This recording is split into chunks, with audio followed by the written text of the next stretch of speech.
So it's finally come to this. Lockdown for 7 weeks or whatever it is. And I'm playing Microsoft Solitaire Collection. Screw this. Let's buy some retro stuff on eBay.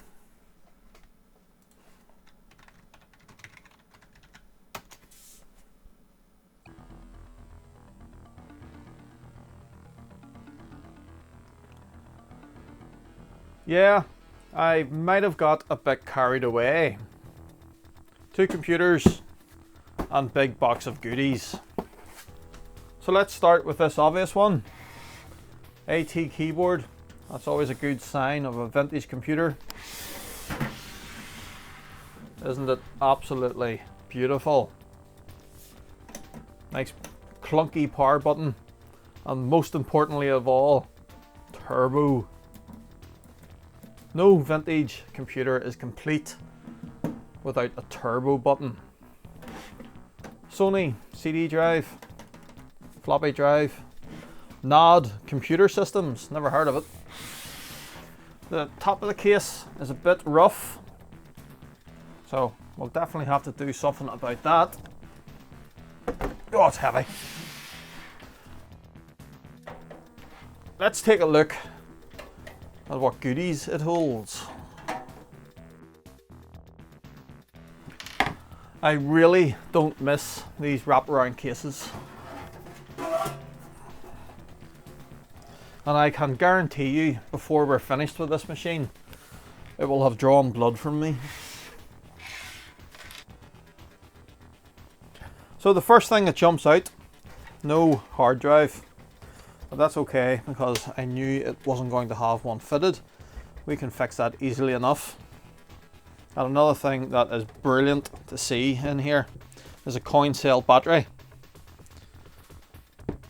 No leaks to contend with. Our Sony CD drive seems to have a bit of an unusual interface on it. What does that say on it? Main interface, sub interface. So a proprietary Sony CD drive. And this empty slot here, I would pretty much bet you is where a sound card has been once upon a time. That probably had the interface for our Sony drive. Oh well, that's something I'll have to look into. Try to get a card for that. So what is this? Hard drive floppy controller. And it's also doing, what's that? Parallel port and a game port. Super I/O card then. I'm intrigued by this video card. It is Visa Local Bus. I have never had a Visa Local Bus video card. And what is it?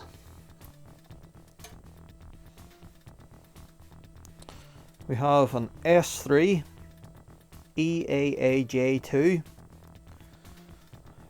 Probably a 1 megabyte card. And this here will be for another 1 megabyte upgrade to bring it up to 2 meg. That's something we could look at doing. Well, assuming that this works, of course. We have 4 32-pin SIMs in here. And space for 2 72-pin SIMs. Let me see if I can get one of those out. They all look the same.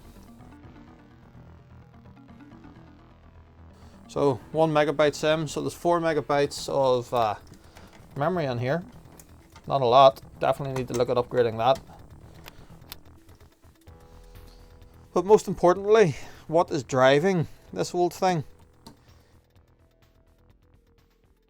We have an IBM Blue Lightning DX2 46 V66. So DX2 66, 1993 Cyrix. Not familiar with the IBM Blue Lightning. How does it stack up against the genuine Intel chip. So this should make for a pretty interesting wee build at some point in the future. We're not going to build it today though. Today we're just going to have a look at what's in those other boxes. So what do we have in this box?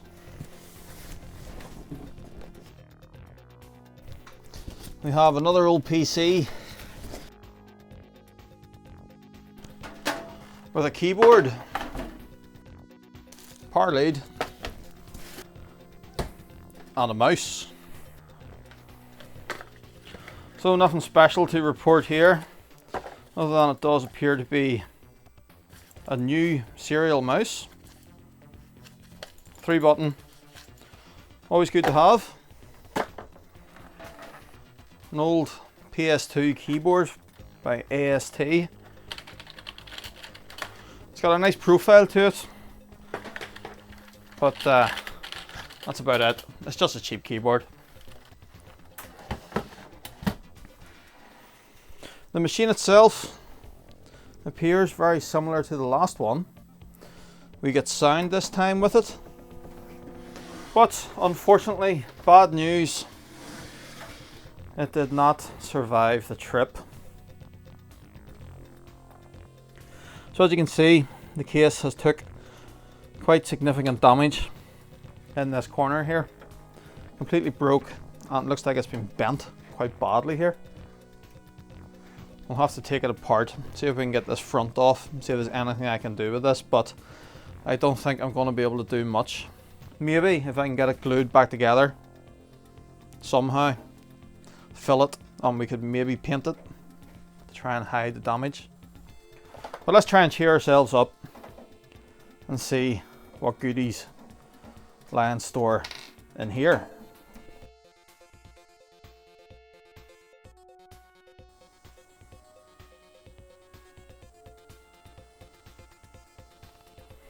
So this board is obviously quite a bit newer. We've got 4 PCI slots here and 2 ISA. What's that? PC100 SIS 530 TX Pro 3 PCI chipset. Our IDE and floppy controllers are on the board this time, and with 2 IDE channels to play with. In terms of RAM for this system, we have 4 72-pin slots and then 2 PC100 slots here. 2 sticks in the 72 pins, so you can see what those are. They might actually be used in that other system.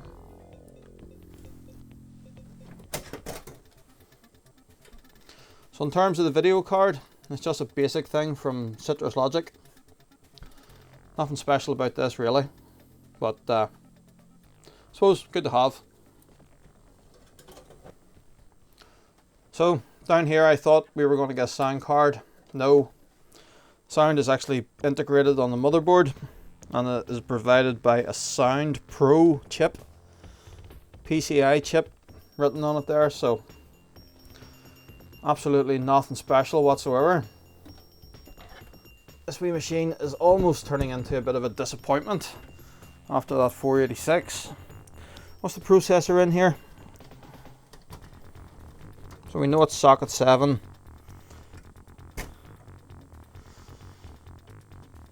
And another IBM chip.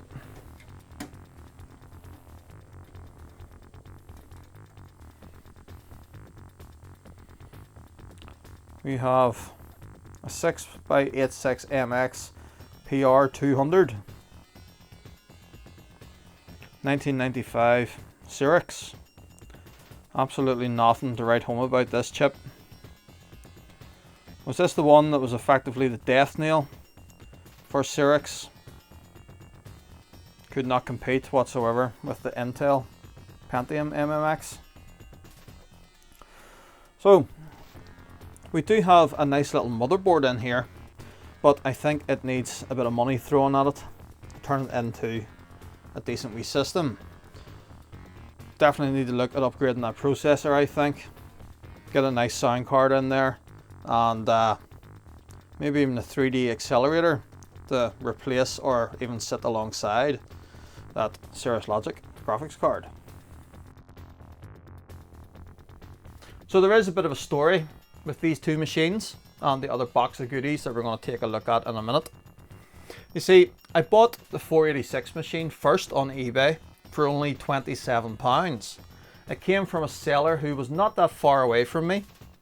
So I messaged him, got chatting, and found out that he had a pile of other stuff for sale.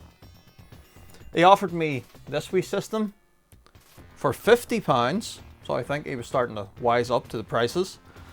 But considering the state the cases arrived in, and considering what we found inside it, I dare say by the time you add the price of those together, well, it probably balances itself out. But the guy was kind enough to offer me this box of goodies too, if I just covered the price of postage. Let's see what's in this box of goodies. So straight off the bat then, I can see the motherboard manuals that he said he would send me, which are pretty awesome to have, because these will have all the various jumper settings for multiple different boards. Always good just to have sitting around, because, well, you never know when it's going to come in handy.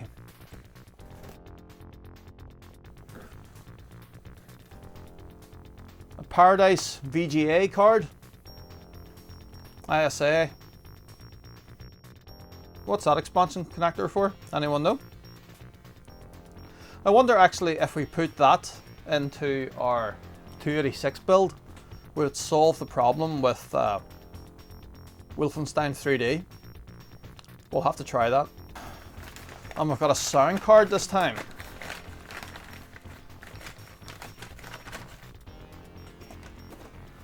Haha, brilliant. And what do I see? A Sony CD-ROM header. So this will definitely be going into the 486. Crystal chipset. Don't know a whole pile about this card, but I'm sure it'll have Sound Blaster emulation in it of some shape, form or another. That Sony interface is absolutely brilliant. That will save me trying to find another card for that old 486 machine. Perfect. This feels like a 3.5-inch drive of some shape, form or another. Floppy drive. Well, you can never have enough floppy drives. What the heck?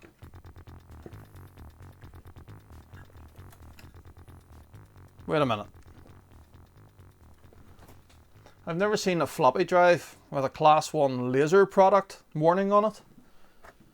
Manufactured June 1999. What is this? So after a quick bit of Googling, what we have here is a Panasonic LS120 Super Disk. 120 megabyte floppy disk effectively, but apparently can also read your standard 1.44 megabyte discs.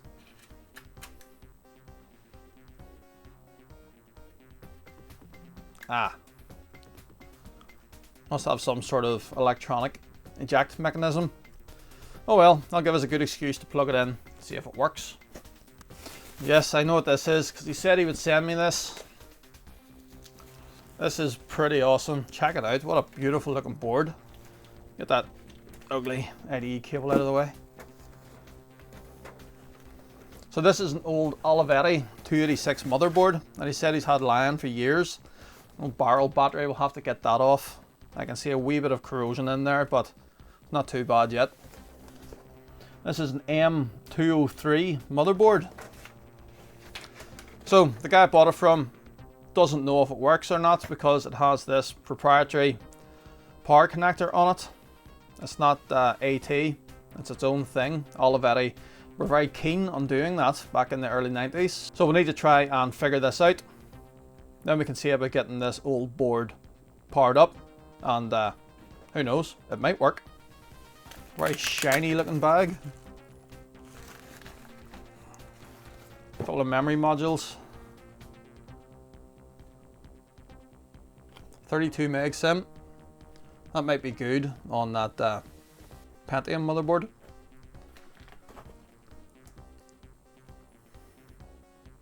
And then these two, I'm not sure what size these are. I don't know. Well, always good to have regardless. An absolute pile of old cables. My goodness. I have plenty of IDE and floppy cables now. And one of those pass-through power leads. That'll be really handy because I am running out of plug sockets here for the various machines that are currently plugged in. AT to PS2 keyboard adapter, useful. Not so genuine copies of Windows, but regardless, it'll still be handy to keep to hand.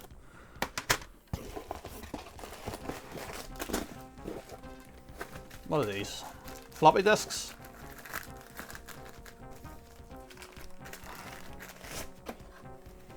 Whole pile of floppy disks.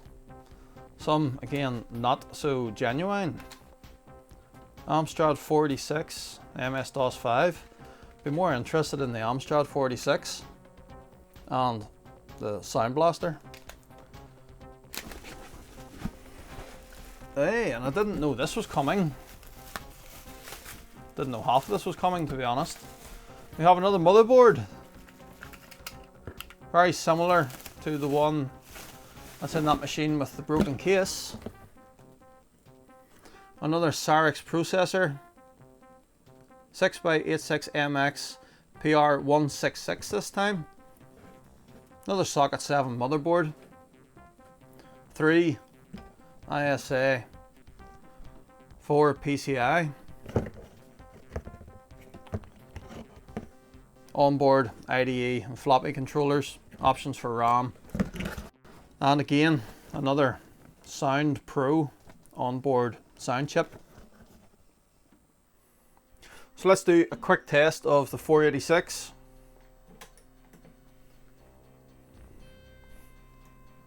It just makes me happy. Numbers, turbo buttons.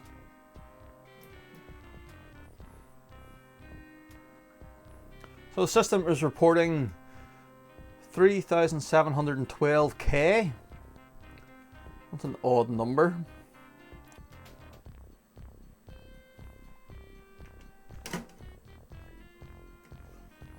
Proper old school CD drive.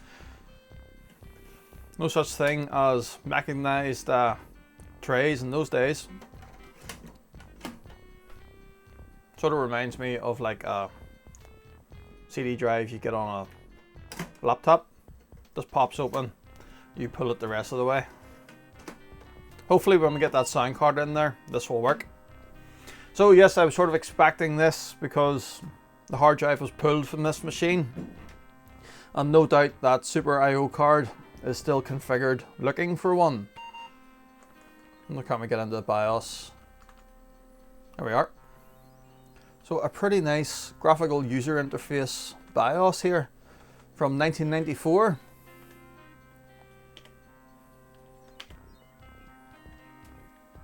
Good to know this wee machine powers on anyway.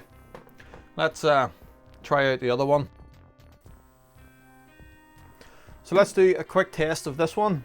This is the 686 Cyrix with the broken case.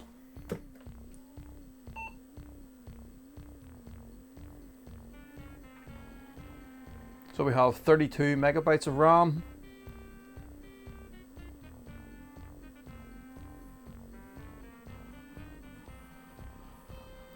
And one incredibly noisy hard drive. But at least it does seem to be working. I was worried with this damage that the hard drive also would be wrecked.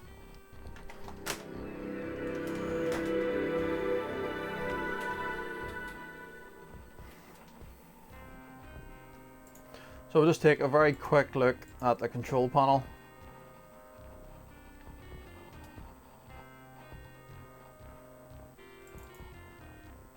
And system, 6x86, 32 meg of RAM. So we do have DOS MPU 401 emulator and Sound Blaster 16 audio device. So we do have some DOS emulation on that onboard chip. It would be worth putting that to the test, see how good it actually is. and our Cirrus Logic PCI display adapter.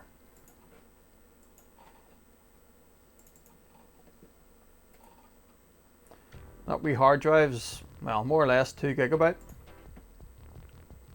Well, at least this wee machine works. Just need to do something with the case.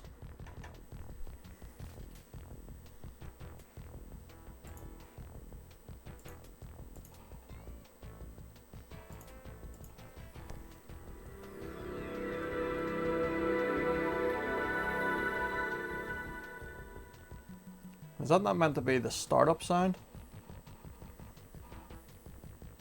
Last thing we're going to do today then is take a look at this, the LS120, and try to get my disc back.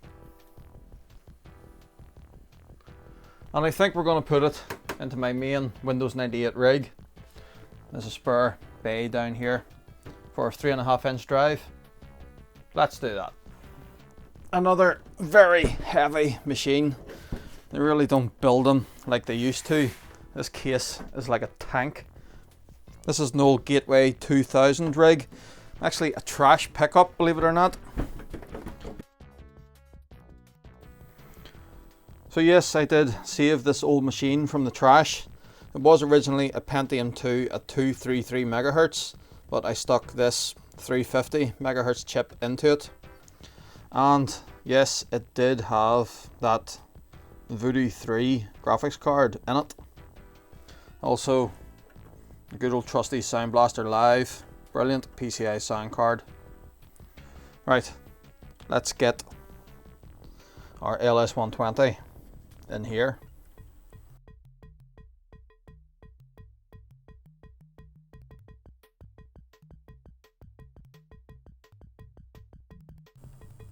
Despite this drive's appearance, it doesn't connect as a floppy drive, rather it's an IDE device. So we have it set to slave there at the minute. Let's see if I can get this cable to stretch over. And despite this case having space for 2 3.5-inch devices, there's only one floppy power connector on this power supply. So we'll have to use this little adapter. Right, let's see about getting that disc back.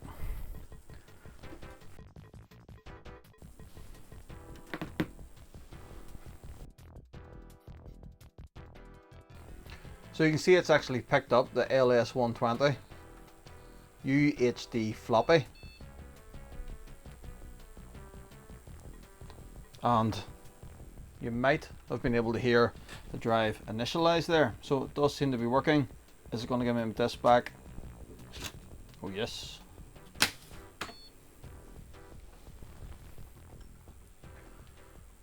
Let's boot up into Windows and see if we can even read the contents of this disc using the LS120. Alright, let's stick this disc back in.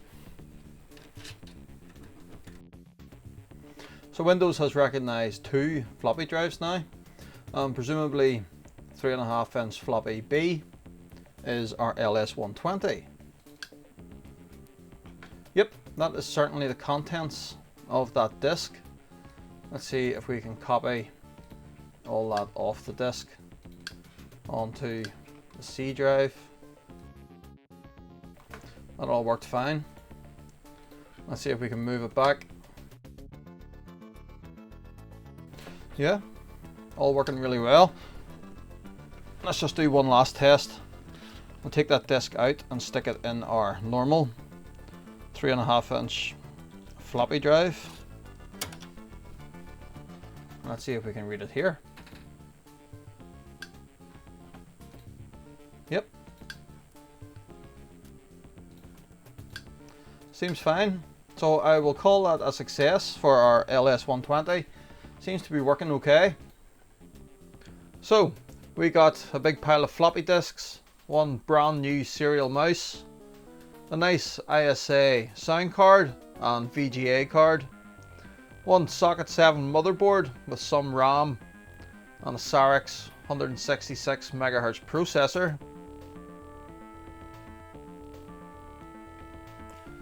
2 systems, one complete but with a broken case. One absolutely beautiful 486. One rather crap keyboard. And this absolutely beautiful 286 motherboard. The only question remains is, out of all of this, what do you think I should turn my attention to first? I do really want to get this 486 system built, so that may be getting my attention, but I am absolutely fascinated by this 286 motherboard. So I'm going to jump in straight away, remove this barrel battery just before any damage comes, and start trying to figure out how this power connector works. If there's anything here you would like to see me take a closer look at, please let me know in the comment section below. But for now, that's it. Thank you very much for watching. If you enjoyed this video, please give a thumbs up, as it does help the channel, helps with those YouTube algorithms.